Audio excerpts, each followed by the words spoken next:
Today, in the series of the Romantic Poetry, we are going to study the major Ode to the West Wind, written by P.B. Shelley. P.B. Shelley was born on 4th August 1792. He passed away on 8th July 1822 in a boat accident. In 1811, he married Harriet Westbeck, and that marriage broke up in 1814 when Shelley eloped with Mary Godwin. Shelley is labeled as a super craftsman, a lyric poet without rival. He wrote many works. The famous works are Ozymandias, Adonius, the elegy written in the memory of John Keats, The Mask of Anarchy, and Ode to the West Wind. P.B. Shelley was a major romantic poet. When we say something about the romantic poets, we know that the romantic movement started with the publication of lyrical ballads in 1798, which was co-edited by William Wordsworth and S.T. Coleridge. All the romantic poets describe nature, the beauty of the nature. At the same time, the romantic poetry, by and large, is personal, autobiographical. P.B. Shelley, the messenger of revolution, his poetry is full of optimism. And once he said, our sweetest songs are those that tell of our saddest thought. In the poem, Ode to Skylark, he says that the song of the skylark was sweeter, but it says that our sweetest songs are those that tell our sorrowful story, that expresses our sad feelings. Those songs are the best song in the opinion of P.B. Shelley. This particular poem, Ode to the West Wind, was written in the autumn of 1819. One day the poet was sitting in a wood near the Florence. At the time the wind was blowing mildly and animating.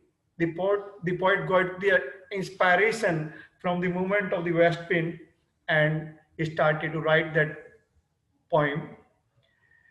The quality of the poem is that it is full of imagination. We come to know that the metaphor succeeds metaphor and simile follows simile.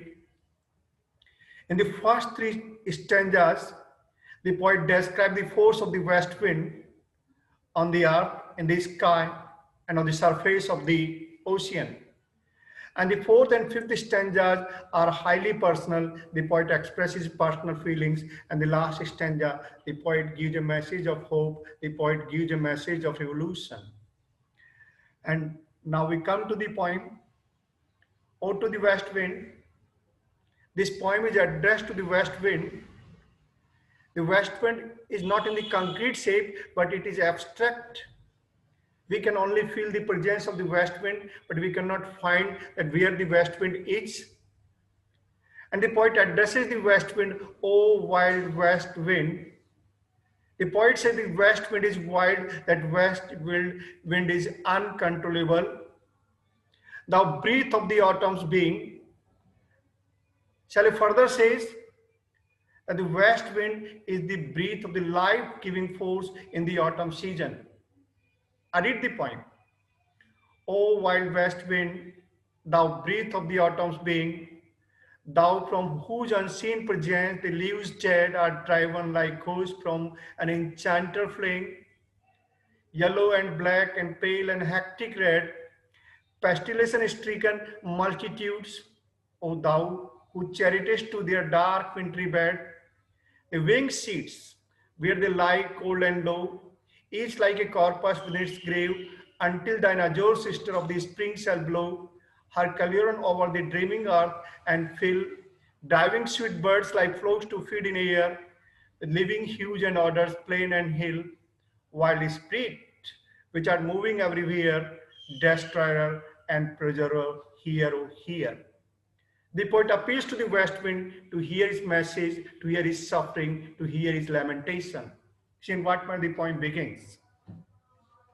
The poet addresses the west wind that it is wild, it is uncontrollable, it is the life-giving force in the autumn season, and in the presence of the west wind, the different type of leaves are taken away from one place to another place.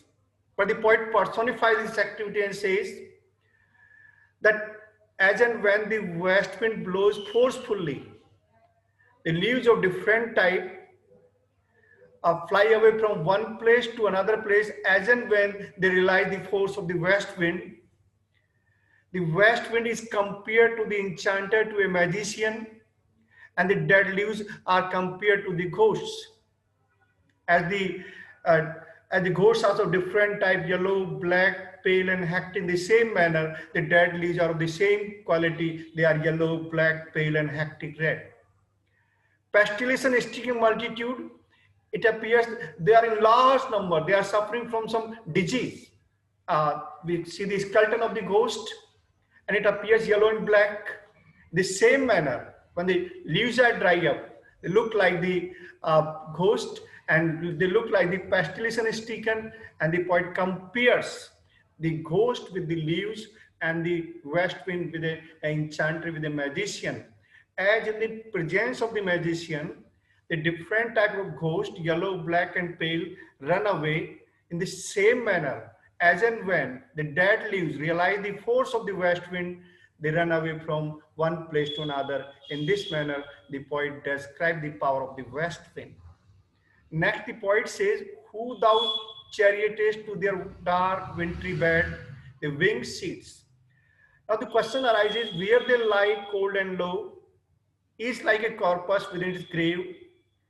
Now the seeds in the autumn season, the leaves are dry up, and the seeds are under those dry leaves, and they remain there till the spring season, and they are covered by the dry leaves, dark wintry bed, and at the time the seeds are sprouted, and the wing seeds where they lie cold and low, and they are lying under the leaves like a corpus. They are not active. As the corpus is dead in the grave, in the same manner the seeds are lying dead under the leaves. They are not active. Until thine azure sister of the spring shall blow, until the east wind blows in the spring season. The poet wants to say that as and when the spring season, east wind starts to blow, there are different activities.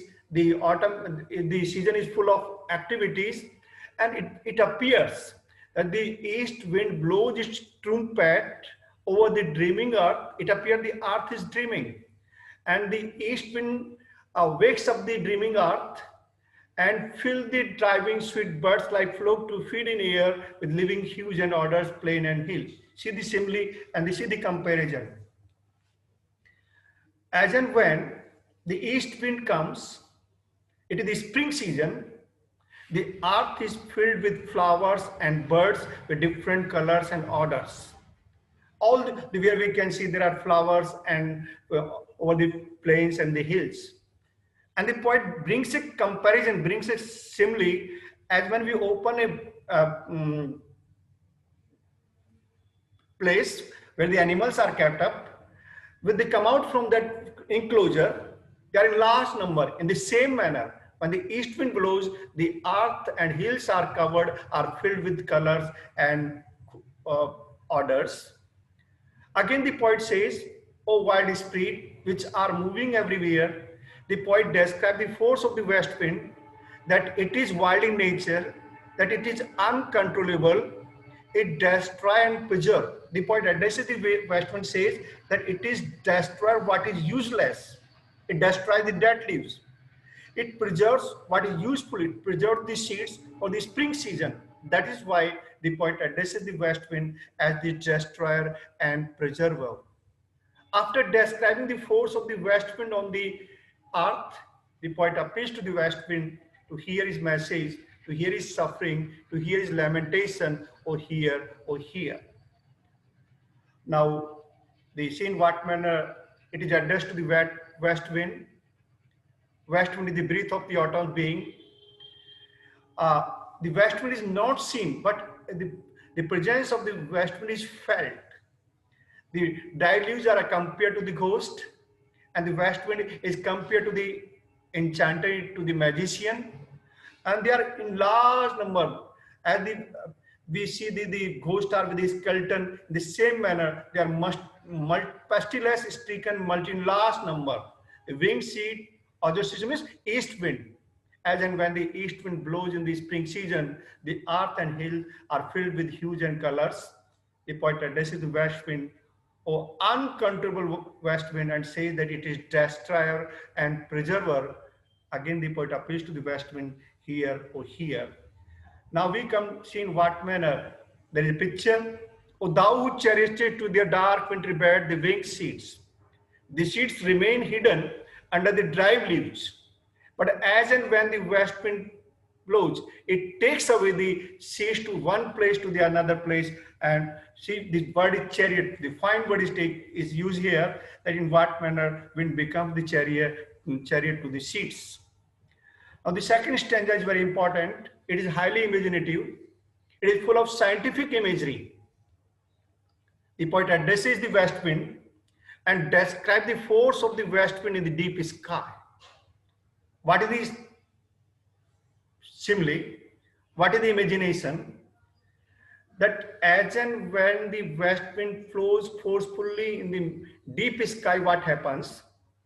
Down whose stream mid the steep sky's commotions, loose clouds like earth decaying leaves are shed, shook from the tangled boughs of heaven ocean, angels of rain and lightning, there are spread on the blue surface of the thine eerie surge, like the bright hair uplifted from the head of some fiery minute, even from the dim verge of the horizon to the zenith's high, the locks of the approaching storm, thou didst of the dying year, to which the closing night will be the dome of a vast sculpture vaulted with all thy congregated might of vapors, from whose solid atmosphere black rain, fire, hail will burst, O here, O here. So in what manner the poet describes the force of the west wind in the deep sky. The west wind blows. The poet says, as and when the west wind blows forcefully in the sky, it creates disturbance in the deep sky, commotion, disturbance. And the loose clouds are compared to the branches of a tree. As and when the west wind blows, the branches of the trees move here and there. It creates commotion, it creates disturbance, and this shook from the tangled branches of heaven and sky. See the imagery. What is that imagery? That the clouds are formed with the vapor that comes from the ocean. And the poet imagines that there is a tree whose roots are in the ocean and branches in deep sky. And as the west wind take away the dead leaves from one place to the another place, in the same manner, the west wind takes away the clouds from one place to the another place. And the poet brings a beautiful comparison, beautiful imagery, the scientific imagery. And the poet says, in what manner the poet describes, see, as the west wind takes up the dry leaves, in the same manner, the west wind takes up the clouds. In the rainy season, we see in the sky that the clouds are rolling from one place to another with great speed. Here the poet says that it is the west wind which takes away the clouds from one place to the another place and creates disturbance in the deep sky. In the sky's commotion means deep disturbance in the deep sky. And the poet says the west wind is the angel of rain and lightning. The west wind is the messenger of rain and lightning. See in what manner the west wind brings rain and lightning, the poet describes. See in what manner the poet describes that activity. There are spread of the blue surface of thine airy surface. The clouds are spread on the blue surface of the sky, and thine airy surface means there is a airy platform, airy surface. On that airy surface, the clouds are spread. like the bright hair uplifted from the head of some fierce eminent. The clouds are compared to the hair of a giant, of a fierce giant. When the giant becomes angry, the hair of that giant are uplifted. And the poet says that these clouds look like the hair of a giant. Even from the dim verge of the horizon to the zenith side, from one place to another, it appears that these clouds appear like the locks of the approaching storm. That is indication that the storm is about to come. The clouds, which are thrown from one place to another place, and in that atmosphere, it appears that they are the symbol that the storm is about to come, that the rain is about to come, that the lightning is to come. Now the poet again addresses the west wind, that west wind becomes the dirge. This means death song. In what manner the west wind becomes the dirge, death song? Thou dirge of the dying year, because autumn is the last season of the year. That is why the west wind becomes the sorrowful song of the dying year. Second, it is the time of the evening and the days to be buried. That's why the west wind becomes the dirge of the dying day, dying year, dying day. And what happens next? To with this closing night with the dome of a vast sculpture vaulted with all thy cognate might. And see, in what manner the night will become a vast dome, where the night, where the day is to be buried, where the year is to be buried, with all the power, all the might is collected together, are stored together. Of all the, we can say that in such atmosphere, all the vapors are collected, are congregated, and under this atmosphere, what happens? That rain comes, fire comes, and hail comes out. See, in that when the poet say the west wind is a harbinger, a messenger of rain and lightning, it is capable to bring change in the sky. It is powerful. That is why the poet appeals to the west wind to hear his message, to hear his suffering. The poet describes the movement of the west wind in the deep sky. The loose clouds are compared to the branches of a tree whose roots are in the ocean and branches are in the sky.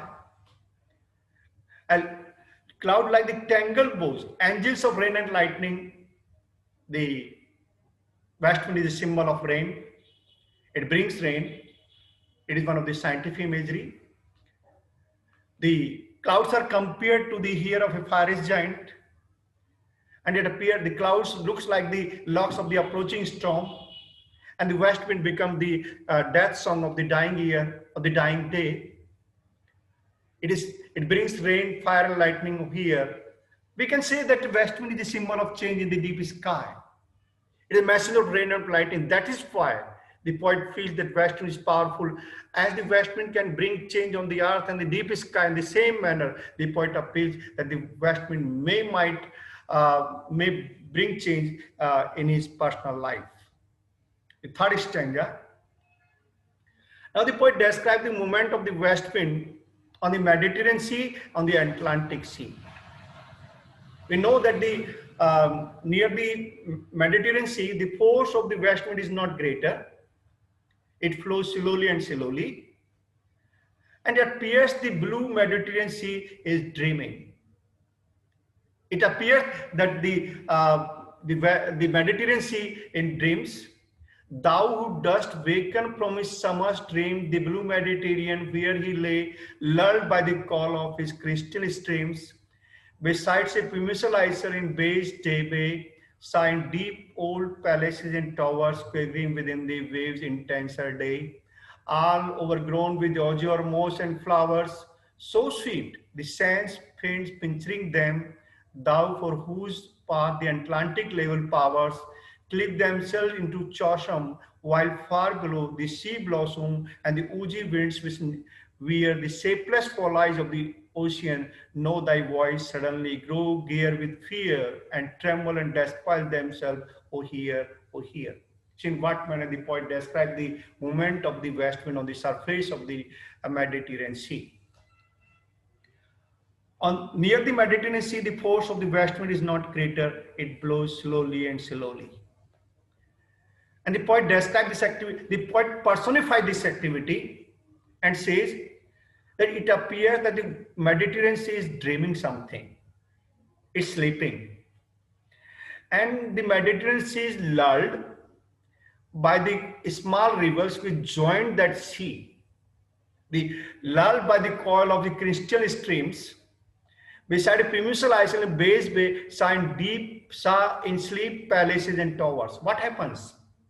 The poet imagines that the sea is sleeping, the sea is sleeping, the sea is dreaming, and it happens to see the old palaces and towers. It means the palaces and towers which are situated on the bank of the Mediterranean Sea, they are reflected in the water of the sea. That's why the poet personifies this activity. The sea dreams the old palaces and towers. And quivering within the waves intense at day. At the daytime, these old palaces and towers appear, they are quivering, that they are moving. The poet personifies this activity. All overgrown with azure, moss and flower, so sweet, the surface of the sea is covered with the mosses and flowers. And the fragrance is coming. The sands fades, pinching them, and the poet personifies the activity. There are certain foliage. Moss is there, flowers are there, and the fragrance is very sweet, and the poet describes this activity. Now the poet describes the movement of the west wind on the Atlantic Ocean. What happens? Near the Atlantic Ocean, the force of the west wind is greater. It blows so powerfully and forcefully that it divides the water of the ocean in two parts. Entangling power, cleaves divide themselves into chasm. While far below the sea blossom and osier woods which near the cypress foliage of the ocean. Know thy voice means at the bottom of the sea there are certain woods, there are certain flowers. As and when the west wind blows forcefully, it divides the water of the ocean in two parts. The poet says that the undersea foliage and realize the force of the west wind, and out of fear they shed their leaves, and they are afraid by the coming of the west wind. They start to tremble and they desert themselves.